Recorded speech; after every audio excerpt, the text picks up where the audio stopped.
வணக்கம் நண்பர்களே. இன்றைய நவீன காலத்தில் தியானம் ஏன் மிகவும் அவசியமாக இருக்கிறது என்பதனை ஓஷோ அதிகமாக பேசியிருக்கிறார்.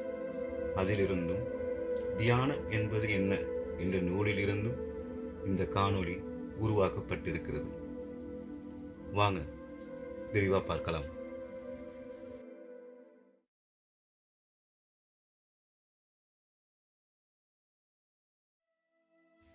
தியானம் என்பது விளையாட்டு தன்மை.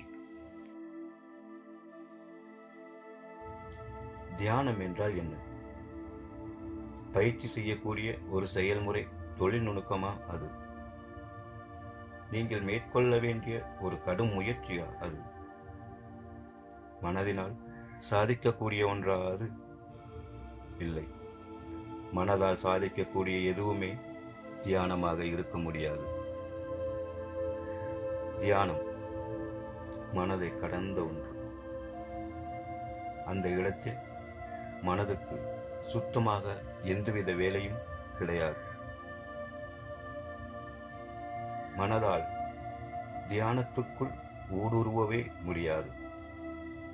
மனம் முடிவு பெறும் இடத்தில்தான் தியானம் தொடங்குகிறது. இதை நாம் நினைவில் கொள்ள வேண்டும். ஏனென்றால் நம் வாழ்வில் நாம் எதை செய்தாலும் மனதின் மூலமாகவே செய்து வருகிறோம். எதை நாம் சாதித்தாலும் மனதின் மூலமாகவே சாதிக்கிறோம். அன்பின் உள்முகமாக நாம் திரும்பும் போது உத்திகள், முறைகள், செய்கைகள் என்னும் பழக்கப்பட்ட வழியிலேயே சிந்திக்க தொடங்குகின்றோம்.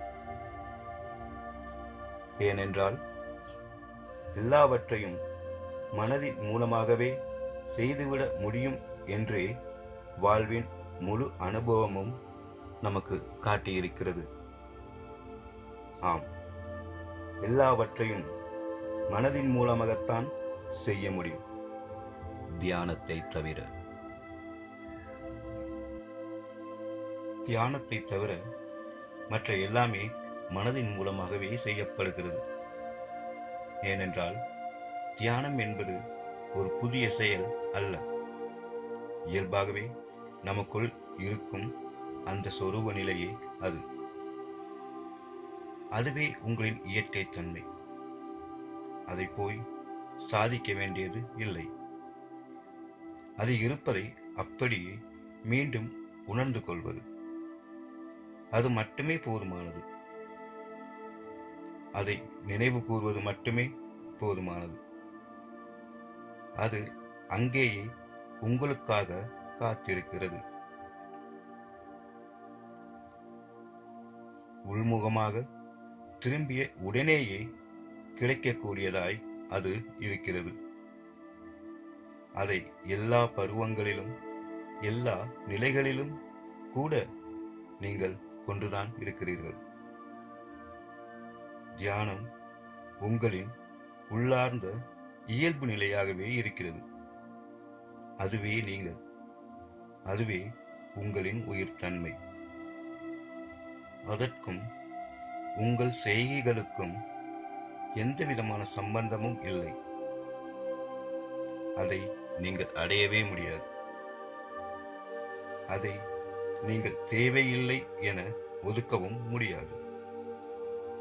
நீங்கள் அதை உடைமை ஆக்கிக் கொள்ளவும் முடியாது. ஏனெனில் அது ஒரு பொருள் அல்ல, அது நீங்களே.